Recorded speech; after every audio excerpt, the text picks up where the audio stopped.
Hello के lovers, आज हम करेंगे व्हेन द फोन रिंग्स का एपिसोड नंबर 8। तो चलो शुरू करते हैं हमारी एक्सप्लेनेशन। एपिसोड की शुरुआत में हम देखते हैं सायन को जो अनपैक कर रहा होता है सामान को, और जब वो एक चीज लगाता है और उसे ड्रॉर में रखता है तो उसे सामने कुछ फोटोज दिखती हैं जिसमें वो हीजू को देखता है जो छोटी होती है, और उस फोटो के पीछे वो टावर की फोटो होती है और वो बातें याद करता है जो उसने हीजू के साथ करी होती है उस टावर में। फिर अगले ही पल हम उसे देखते हैं खाना बनाते हुए, और जब उसे प्लेट में सर्व कर देता है तो वो हीजू को दे देता है। हीजू जब उसे खाती है तो वो उसको तारीफ करने लग जाती है और मुझसे पूछने लग जाती है कि मुझे पूछना था कि तुम इतने ज्यादा अच्छे कुक की हो। तो सायन स्माइल करता है और फिर हीजू ये बोलती है कि अब बहुत ज्यादा ही अच्छा लग रहा है। तो सायन बोलता है कि क्या? तो हीजू बोलती है कि अभी थोड़ा घर जैसा लग रहा है। फिर सायन बोलने लग जाता है हाँ मुझे भी लग रहा है, और मुझे लगता है कि तुम्हें ये पहले जेल जैसा लगता होगा जब मैं यहाँ पर था, पर फिर भी नहीं था। वो ये भी बोलती है कि हम ना ही एक साथ खाते थे, ना ही एक साथ बात करते थे, ना ही आई कांटेक्ट करते थे, कुछ भी नहीं करते थे। तो सायन उसे देखने लग जाता है और वो बोलता है हाँ तुम्हें बहुत ज्यादा ही ऐसा फील होता होगा, पर मेरे लिए वो घर एक काफी ज्यादा ही अच्छा था क्योंकि। और हम फ्लैशबैक में देखते हैं उसकी आवाज आ रही होती है, वो बता रहा होता है कि जब भी मैं घर पर आता था तो मैं देखता था कि खिड़की की जो लाइट्स है वो खुली हुई है, और जब मैं लिविंग रूम में आता था तो वहाँ पर तुम होती थी। और हम देखते हैं हीजू को जो सो रखी होती है और वो उसे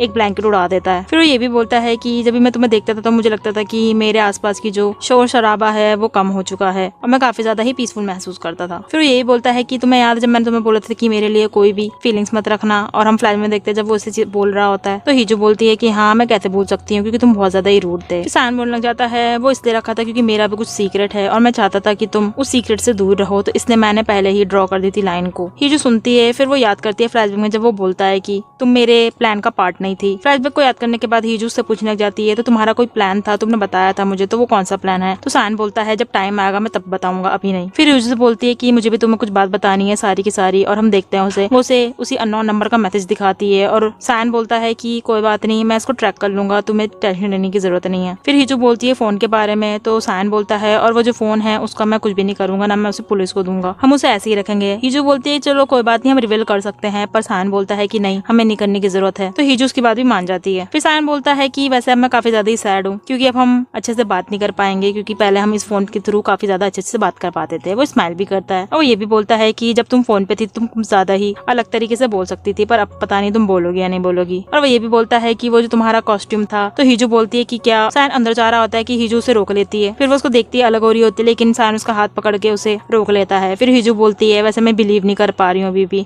कि तुमने मेरे सारे जो सीक्रेट्स है उसको मान लिया है। तो सायन उसको गले लगा लेता है और मन में बोलता है कि पता नहीं तुम मेरे सीक्रेट्स को मान भी पाओगे या नहीं। दूसरी तरफ हम उसी किडनैपर को देखते हैं जो बैठा हुआ होता है। फिर उसे उसके मास्टर का मैसेज आता है और वो बोल रहा होता है कि तुमने फोन ले लिया है, पर वो किडनैपर बोलता है कि नहीं मैं नहीं ले पाया हूँ। फिर वो मास्टर पूछने लग जाता है क्यों, और हम फ्लैश में देखते हैं वो कार में जाता है हॉस्पिटल में लेने के लिए, पर उसे दिखता है कि वहाँ पर पुलिस है तो वो छुपने लग जाता है। और फिर वो जो छुप रहा आता है तो उसे सायन भी दिखता है सामने की तरफ, और किडनैपर काफी ज्यादा फ्रस्ट्रेटेड हो जाता है जब वो चीज देखता है। तभी वहाँ पर एक ट्रक आता है जिसमें कुछ फ्लावर्स होते हैं, तो वो कुछ आइडिया लगाता है और हम देखते हैं सायन को जो एलिवेटर में चढ़ता है। तभी फ्लावर को देने वाले कुछ लोग आते हैं, उसको रुकवाते हैं एलिवेटर में, और वहाँ पर एक बूढ़े अंकल भी होते हैं जो सायन से बात करने लग जाते हैं क्योंकि वो उन्हें पहचान लेते हैं। और पीछे की तरफ हम उसी किडनैपर को देखते हैं जो उसको देख रहा होता है। फिर वो उसके पास भी आता है और उसकी कुछ चीजों को नोटिस भी करता है, घड़ी को, और फिर वो उसके पास जाकर उसको स्मेल भी करता है। और हमें उसकी आवाज आती है, वो बोलता है कि तुम्हें पता है कि वो स्मेल भी कितना ज्यादा ही अच्छा करता है। और हम फ्लैश में खत्म होने के बाद देखते हैं उसी किडनैपर को, वो बोलता है कि तो मैं सिर्फ उसका फोन ही नहीं मैं उससे वो सारी चीजें ले लूंगा, उसकी स्मेल तक भी। वो ऐसा उस मास्टर को लिख के भेज देता है। अगले सीन में हम हीजू को देखते हैं जो सोकर उठती है और अपने फोन को देख रही होती है उसमें टाइमिंग को। तभी वो अपने बेड से उठ के बाहर की तरफ जाती है और वो सायन को रूम के बाहर होती है। तभी वो जब रूम खोलती है तो उसमें कोई भी नहीं होता है, और वो सायन को कॉल भी करने लग जाती है पर कॉल लगती नहीं है। फिर वो रोने वाला भी मुबरान लग जाती है, और जब सायन फोन नहीं उठाता है तो वो काफी ज्यादा ही रोती भी रहती है। और हम देखते हैं वो उसका सिर्फ सपना होता है, और वो अपने सपने से ही उठकर रोने लग जाती है। तो वो बाहर की तरफ आती है और देखती सायन नहीं है। फिर उसके रूम के बाहर होती है, थोड़ा हिचकिचाती है कि वो खोले या ना खोले, और जब वो खोलती है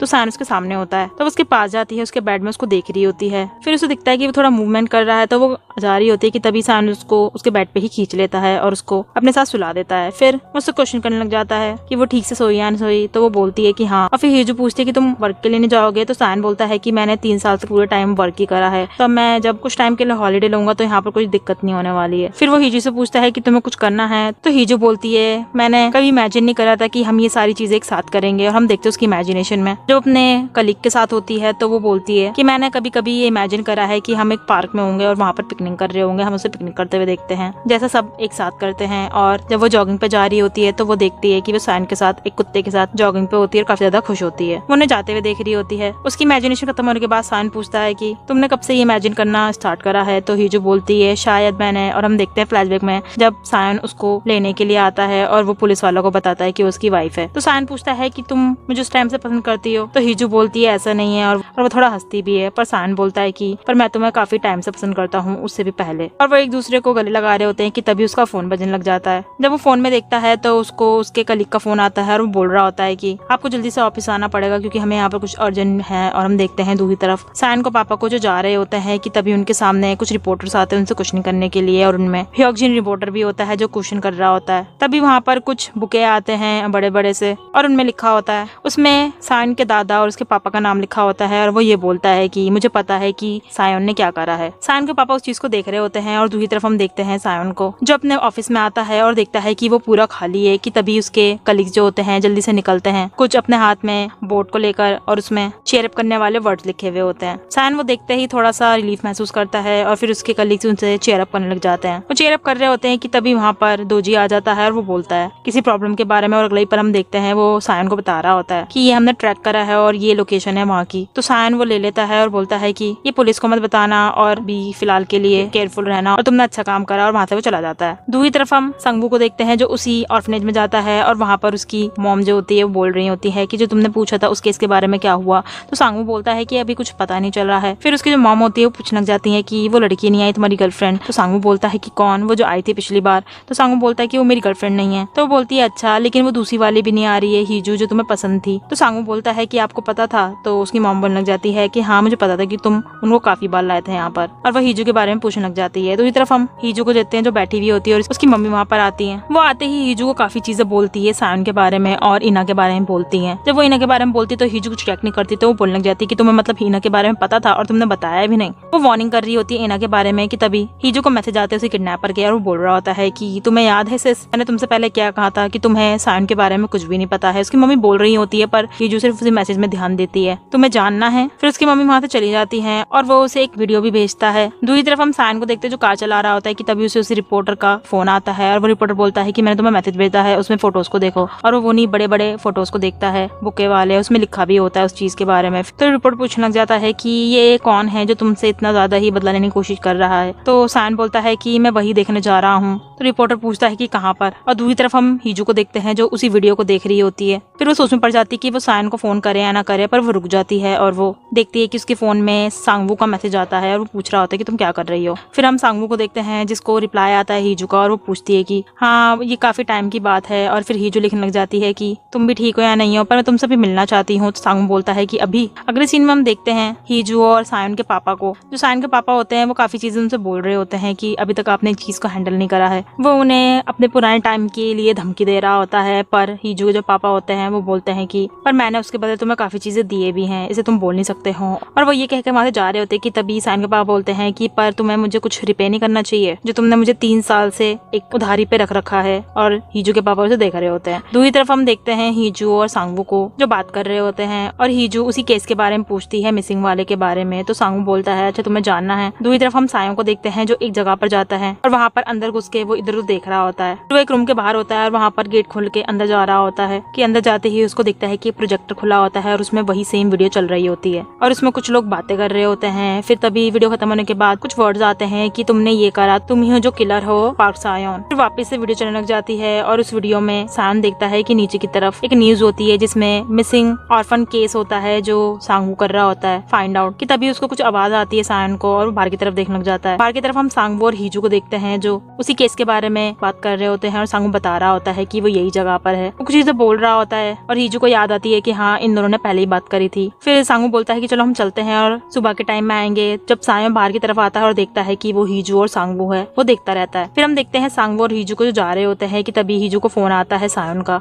और हीजू उस फोन को रख रही होती है। पर सांगवू बोलता है कि तुम बात कर सकती हो, पर हीजू बोलती है कि मैं कैसे कर सकती हूँ। तो सांगवू बोलने लग जाता है कि मतलब किसी और को भी पता है। तो हीजू बोलती है मतलब। तो सांगवू बोलता है मतलब कि तुम बात कर सकती हो, मुझे भी पता है। कि तभी उनको पीछे से कुछ हॉर्न की आवाज आती है और हम देखते हैं वो सायों होता है जो उन्हें रोकने की कोशिश करता है। फिर वो हीजू को फोन करता है पर हीजू उठाती नहीं है। फिर वो अपने कार को ओवरटेक करने की कोशिश करता है और जब वो ओवरटेक कर ले तो वो आई की तरफ कार को पार्क कर देता है। सांगवू हीजू को बाहर निकलने के लिए मना करता है और सायन अपनी कार से निकलकर हीजू के पास आता है। सांगवू उसका हाथ पकड़ता है रोकने के लिए, पर हीजू बाहर निकल जाती है। सांगवू उसे रोकने के लिए भी आता है पर साया बोलता है कि तुम रोक नहीं सकते हो और वो अपनी कार में उसे बिठाकर आके वापस सांगवू से बोलने लग जाता है कि तुम हीजू को ऐसी जगह पर कभी लेकर मत आना और कभी उसके पास भी मत आना। तो सांगवू बोलता है कि तुम्हारा रिलेशनशिप क्या है हीजू से। तो साया बोलता है कि तुम मुझे पहले जवाब दो कि जो तुम ये सारा इंसिडेंट कर रहे हो, इसकी खोज वगैरह, ये तुम इसके बारे में कितना जानते हो, तुमने अभी तक उस कल्प्रिट को जाना। तो सांगवू बोलता है तुम ऐसा क्यों पूछ रहे हो। तो साया बोलता है कि ये जो इन्वेस्टिगेशन है, तुम्हें इसका जो कल्प्रिट है तुम्हें पहले से पता है, तुम बस क्या करना चाहते हो, रिवेंज लेना चाहते हो, तुम इसलिए इसको कर रहे हो। तो मैं ये चाहूंगा कि तुम इसमें